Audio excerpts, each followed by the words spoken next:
আসসালামু আলাইকুম and welcome to হালকেস্টাইন জব অ্যান্ড স্কিলস। আজকে প্রাইমারি ম্যাথমেটিক্সের আপনাদেরকে কোর কিছু টপিক নিয়ে আমি আলোচনা করব, যে টপিকগুলোকে বলা হয় প্রাইমারি নেভার মিসিং টপিক। অর্থাৎ প্রাইমারিতে প্রত্যেক বছর যে টপিকগুলো থেকে অবশ্যই এবং অবশ্যই প্রশ্ন আসবেই, এই টপিকগুলো নিয়ে আলোচনা করব। ভিডিওটা বেশি বড় করব না, কজ ইম্পর্টেন্ট জিনিসগুলো আলোচনা করব। প্রাইমারি ডিটেইল নিয়ে একদিন একটা লাইভ ক্লাস নিব, যেদিন কোন টপিক থেকে কোনভাবে কিভাবে প্রশ্নগুলো আসে এগুলো নিয়ে ডিটেইল আলোচনা করব। চলুন দেরি না করে আমরা শুরু করে ফেলি। আমি এখনই বলতে গিয়েছিলাম যে শুরু না করে দেরি করে ফেলি। ওকে, প্রথম পাটিগণিত থেকে যদি আমরা অধ্যায়গুলো দেখি যে কোন জায়গাগুলো ইম্পর্টেন্ট, প্রথমটাই হচ্ছে সংখ্যা বা বাস্তব সংখ্যা, যেটাই বলে না কেন। সংখ্যা অধ্যায় থেকে প্রশ্ন আসবে না প্রাইমারিতে, এরকম আপনি কল্পনাও করবেন না, কারণ সংখ্যা থেকে 1 থেকে 2টা প্রশ্ন প্রত্যেক বছর আসবে। আমি যদি বলি 2023 সালে প্রথম পর্যায়ে 5টা প্রশ্ন এসেছিল সংখ্যা থেকে, দ্বিতীয় পর্যায়ে 3টা, তৃতীয় পর্যায়ে 1টা। 2020 সালে প্রথম পর্যায়ে 4টা, দ্বিতীয় পর্যায়ে 1টা, তৃতীয় পর্যায়ে 3টা। অর্থাৎ এভাবে কিন্তু প্রত্যেকটাই কোশ্চেন অ্যানালাইসিস করা আছে। আমি দেখাই যে আমাদের হালকেস্টাইন জব অ্যান্ড স্কিলসের প্রাইমারি ক্র্যাশ কোর্স কিন্তু শুরু হতে যাচ্ছে। 70% ছাড়ে এটাতে ভর্তি চলছে। আপনারা চাইলে এটাতে ইনক্লুড হতে পারেন, কারণ এখানে 60+ লাইভ ক্লাস হবে প্রত্যেকটা টপিকের উপর ডিটেল, এবং পাশাপাশি 4টা সাবজেক্টের উপর 4টা লাইভ ক্লাস হবে, যেগুলোতে প্রত্যেকটা সাবজেক্ট একদম পোস্টমর্টেম করা হবে যে কিভাবে কিভাবে কোন টপিকগুলো থেকে প্রশ্ন হয়। ওকে, সো এগুলো হচ্ছে আসলে একটু প্রমোশনাল ভিডিও, কারণ আমাদের করতে হবে, আপনাদের তো জানতে হবে বিষয়টা, না বললে তো জানবেন না, এই জন্যই বলা। তবে আমরা যে জায়গাটায় ছিলাম সেটা হচ্ছে কোর টপিকগুলো আমি দেখাবো। সংখ্যার পরে যেটা আমাদের পড়তে হবে সেটা হচ্ছে লসাগু, গসাগু, লসাগু, গসাগু, গসাগু, লসাগু, গসাগু, লসাগু, গসাগু এমনই ইম্পর্টেন্ট যে এখান থেকে মনে করেন প্রত্যেক বছর 1টা থেকে 2টা প্রশ্ন অবশ্যই থাকবে, কখনো কখনো 3টা। যেমন এই যে আমি যদি দেখাই যে 2019 সালের চতুর্থ পর্যায়ে 3টা প্রশ্ন চলে আসছে এখান থেকে। অন্য সময় যদি বলি 2019 সালের তৃতীয় পর্যায়ে 2টা আসছে, চতুর্থ পর্যায়ের অন্য একটা সেটের মধ্যে 2টা আসছে। তারপরে হচ্ছে 2018 সালে হচ্ছে তৃতীয় পর্যায়ে 2টা আসছে, দ্বিতীয় পর্যায়ে 1টা আসছে, প্রথম পর্যায়ে 2টা আসছে। এভাবে করে 2023 সাল একদম রিসেন্ট যেটা হয়ে গেল সেটাতে কিন্তু তৃতীয় পর্যায়ে 2টা এবং দ্বিতীয় পর্যায়ে একটা প্রশ্ন আসছে। তার মানে রসাগু গসাগু মোটামুটিভাবে কন্টিনিউ একটা টপিক, যেখান থেকে আমাদের প্রশ্ন চলেই আসে একটা অথবা 2টা। এরপরে যে জায়গাটা আমাদের জন্য ইম্পর্টেন্ট প্রাইমারিতে, মোটামুটি ইম্পর্টেন্ট, কিছু জায়গায় গ্যাপ চলে আসছে কিন্তু তারপরেও দিয়ে দেয় শতকরা। এখন এই শতকরার মধ্যে আসলে বিভিন্ন টাইপসের ম্যাথ রয়েছে, তো এখানে লাভ ক্ষতির ম্যাথগুলোও পড়ে, কাজের ম্যাথগুলোও পড়ে। সো এই শতকরা থেকে মাঝে মাঝেই প্রশ্ন চলে আসে প্রাইমারিতে 1টা থেকে 2টা। এরপরে যে জায়গাটা আমাদের রয়েছে সেটা হচ্ছে লাভ ক্ষতি, জায়গাটা খুবই ইম্পর্টেন্ট, বিসিএস সহ প্রাইমারি অন্যান্য জব সকল ক্ষেত্রে কিন্তু লাভ ক্ষতি থেকে অঙ্ক আসে। এরপরে হচ্ছে মুনাফা, সরল ও যৌগিক মুনাফা যে জায়গাটা আছে প্রাইমারিতে, সরল মুনাফাটা বেশি ইম্পর্টেন্ট, সরল মুনাফা থেকে কিন্তু প্রশ্ন আসে। খুবই খুবই খুবই একটা ইম্পর্টেন্ট হচ্ছে অধ্যায় অনুপাত সমানুপাত, অনুপাত, অনুপাত সমানুপাত, সমানুপাত, অনুপাত সমানুপাত থেকে প্রশ্ন প্রাইমারিতে আসেই। কারণ এই যে আমি যদি আপনাদেরকে বলি অনুপাত সমানুপাত থেকে প্রাইমারিতে 2023 সালের প্রথম পর্যায়ে একটা আসছে, দ্বিতীয় তৃতীয় পর্যায়ে কেন জানি আসে নাই, তবে 2020 সালের প্রত্যেকটা পর্যায়ে আসছে, 2019 সালের অলমোস্ট প্রত্যেকটা পর্যায়ে আসছে, 2018 সালের প্রত্যেকটা পর্যায়ে আসছে। সো অনুপাত সমানুপাত আমাদের জন্য একটা গুরুত্বপূর্ণ অধ্যায়। এরপরে আরেকটা অধ্যায় আমরা যেটা লিখব সেটা হচ্ছে আমাদের সময়, দূরত্ব ও গতিবেগ, সময়, দূরত্ব, গতিবেগ, সময়, দূরত্ব, দূরত্ব ও গতিবেগ, এই অধ্যায়টাও আমাদের জন্য ইম্পর্টেন্ট।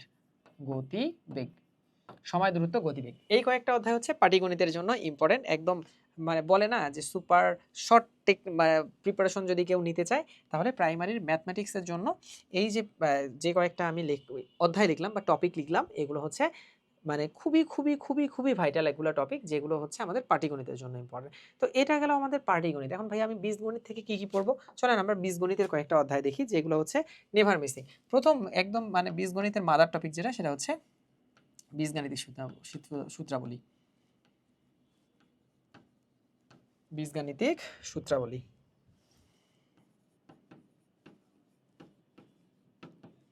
অথবা বীজগাণিতিক সূত্রাবলীর থ্রুতে মান নির্ণয়। দেখেন বীজগাণিতিক সূত্রাবলী থেকে এখন পর্যন্ত প্রশ্ন এসেছে কি পরিমাণ, বীজগাণিতিক সূত্রাবলী থেকে এখন পর্যন্ত প্রশ্ন 2020 সালের প্রত্যেকটা পর্যায়ে তো আছেই, তারপরে হচ্ছে 2019 সালে 3টা, 2টা, 2টা, 3টা, 1টা, 2টা, 3টা, 1 থেকে 2টা বা 3টা প্রশ্ন কিন্তু বীজগাণিতিক সূত্রাবলী বা মান নির্ণয় থেকে দিয়েই দেয়।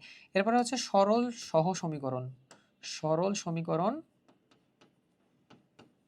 সমীকরণ এবং সরল সহ সমীকরণ, এবং সরল সহ সমীকরণ, সরল সহ সমীকরণ, সহ সমীকরণ, সরল সমীকরণ এবং সরল সহ সমীকরণ, এই দুইটা জায়গা থেকেও কিন্তু কোশ্চেন চলে আসছে। এরপরে যে জায়গাটা আমাদের আসে সেটা হচ্ছে আমাদের জন্য সূচক লগারিদম থেকে মানে অ্যাভারেজ প্রশ্ন আসে না এরকমভাবে আসে। তবে সূচক লগারিদম যেহেতু আমাদের বিসিএস এর জন্য খুবই ইম্পর্টেন্ট, এখন আমরা জানি যে বিসিএস পিএসসি প্রশ্ন করে প্রাইমারির, এবং প্রশ্ন কিন্তু অনেক স্ট্যান্ডার্ড কোশ্চেন এখন হবে, কারণ আমরা জানি এখন অনার্স যোগ্যতা জবটাকে 11 গ্রেডে নিয়ে আসা হচ্ছে। সো প্রাইমারি প্রিপারেশন যারা বিসিএস প্রিপারেশন নেন তারাই কিন্তু প্রাইমারি প্রিপারেশন নিচ্ছেন বা দিবেন পরীক্ষাটা, যার কারণে শুধু প্রাইমারি যারা প্রিপারেশন নিচ্ছেন তারা যাতে পিছিয়ে না থাকেন এই জন্য সূচক লগারিদম অধ্যায় দুটা করে ফেলবেন। সূচক লগারিদম, সূচক লগারিদম, ওকে, সূচক ও লগ। এরপরে যে জায়গাটা আমাদের জন্য ইম্পর্টেন্ট, সূচক ও লগের পরে ধারা, ধারা থেকে প্রায় সময় প্রাইমারিতে প্রশ্ন আসে। ধারা অধ্যায়টা আমাদের জন্য খুবই ইম্পর্টেন্ট, কারণ ধারা থেকে প্রাইমারিতে প্রশ্ন আসে। একদম সমান্তর ধারা গুণোত্তর ধারা এরকম না ব্যাপারগুলো, দেখা যায় যে মানসিক দক্ষতার কিছু ধারার প্রশ্ন আসে না, যে 3টা সিকোয়েন্স দিয়ে দিল এর পরের ধারার সংখ্যাটা কত হবে এইটা, অথবা হচ্ছে ধারার সমষ্টি প্রায় সময় আসে, এততম পদ কত, যেগুলো ধারা সূত্র দিয়ে করা যায়। তবে ধারা থেকে খুব বেশি, যে প্রাইমারিতে যেমন ধারা থেকে সাপোজ কারো বেতন দিয়ে দিয়েছে এই মাসে এত, পরের মাসে এত, তারপরে কত, এভাবে করে দিয়ে দিয়েছে, কঠিন প্রশ্নগুলো এত আসে না। সাধারণত সমান্তর ধারা থেকেই প্রশ্নগুলো আসবে, গুণোত্তর ধারায় যাবে না। ওকে, সো এই কয়েকটা অধ্যায়, 4টা অধ্যায় যদি আমরা, 5টা অধ্যায় যদি আমরা ভালো করে ফেলি, তাহলে আমাদের জন্য কিন্তু প্রাইমারিতে গণিত পাঠটা সহজ হয়ে যাবে, অথবা গণিত পাঠে আমরা ভালো করতে পারবো। এরপরে হচ্ছে যে জায়গাটা আছে সেটা হচ্ছে আমাদের জন্য ইম্পর্টেন্ট, সেটা হচ্ছে ওয়েট, একটু আসুক জ্যামিতি পাঠ। জ্যামিতির মধ্যে প্রথম যে জিনিসটা আমাদের জন্য ইম্পর্টেন্ট সেটা হচ্ছে ত্রিভুজ। ত্রিভুজ প্রচুর পরিমাণে ইম্পর্টেন্ট, রেখা কোণ একদম তুলনামূলক কম ইম্পর্টেন্ট, রেখা ও কোণ, তবে ত্রিভুজ থেকে প্রশ্ন আসে। ত্রিভুজ। এরপরে যে জায়গাটা আমাদের জন্য ইম্পর্টেন্ট সেটা হচ্ছে চতুর্ভুজ থেকে তুলনামূলক কম, বৃত্ত, বৃত্ত থেকে প্রশ্ন আসে। চতুর্ভুজটাও দেখে নেবেন, ত্রিভুজ, চতুর্ভুজ, বৃত্ত, এবং লাস্টলি হচ্ছে আমাদের যে জায়গাটা থেকে প্রশ্ন আসে মাঝে মাঝে সেটা হচ্ছে পরিমিতি। পরিমিতি, পরিমিতি, এই হচ্ছে আমি যেগুলো বলার চেষ্টা করলাম সেগুলো হচ্ছে একদম প্রাইমারির জন্য সুপার শর্ট টেকনিক, যে কয়েকটা জিনিস পড়লে এখান থেকে বেশি ইম্পর্টেন্স যদি আপনি দেন তাহলে বেশি ইম্পর্টেন্স দেবেন ত্রিভুজের মধ্যে এবং বৃত্তর মধ্যে, ওকে, বেশি ইম্পর্টেন্স দিলে। আর বাকি তো এখান থেকে আমি বললামই যে বীজগণিতের মাত্র 5টা অধ্যায়, এবং এই যে প্রাইমারির জন্য আমাদের 7টা অধ্যায় ছিল, 3, 2, 5, 2, 7, হ্যাঁ 7টা অধ্যায় ছিল হচ্ছে পাটিগণিত। একটা মজার বিষয় হচ্ছে বিসিএস এবং প্রাইমারির মধ্যে, বিসিএস ভার্সেস প্রাইমারি আমি যদি লিখি, BCS versus primary, BCS versus primary math কোশ্চেনের ক্ষেত্রে বিসিএস এর সবচেয়ে বেশি প্রশ্ন হয় হচ্ছে আপনার বীজগণিত থেকে, প্রাইমারিতে সবচেয়ে বেশি প্রশ্ন হয় পাটিগণিত থেকে। এই জন্যই পাটিগণিত একটু বেশি লেখা, কারণ বিসিএস এবং প্রাইমারির মধ্যে একটা জায়গায় ডিফারেন্স, সেটা হচ্ছে প্রাইমারিতে পাটিগণিত থেকে সবচেয়ে বেশি প্রশ্ন হয় এবং বিসিএস এর ক্ষেত্রে বীজগণিত থেকে সবচেয়ে বেশি প্রশ্ন হয়। সো এই হচ্ছে ছিল আমাদের বেসিক অ্যানালাইসিস। অ্যাডভান্স অ্যানালাইসিসগুলো হোপফুলি আমরা আমাদের পেইড ব্যাচের মধ্যে একদম ডিটেইল আলোচনা করব। সেই আলোচনা করার জন্য অবশ্যই আমাদের 1 ঘন্টার মতো সময় লাগবে। আজকে যেহেতু শর্ট টাইম, এবং আমি একটা গ্রস আইডিয়া দিলাম যেগুলো আপনি মানে শুধুমাত্র বোঝার জন্য, যে কোন জিনিসগুলোতে আমরা বেশি সময় দেবো এবং কোন জিনিসগুলোতে কম। এই অধ্যায়গুলো করার সময় ডিটেল করতে হবে, কারণ এই অধ্যায় থেকে প্রত্যেক বছর প্রশ্ন আসে, যেখান থেকে প্রত্যেক বছর প্রশ্ন আসে সেখান থেকে প্রশ্ন আরও গভীর থেকে হয়। এই জন্য এগুলো আমাদের একটু ভালোভাবে করতে হবে, বাকিগুলোকে আমরা মোটামুটিভাবে করলেও কোনো প্রবলেম নাই। সো এই ছিল আমাদের আজকের আয়োজন। সবাই ভালো থাকেন, সুস্থ থাকেন, দেখা হবে নেক্সট ভিডিওতে। টিল দেন টাটা, আসসালামু আলাইকুম।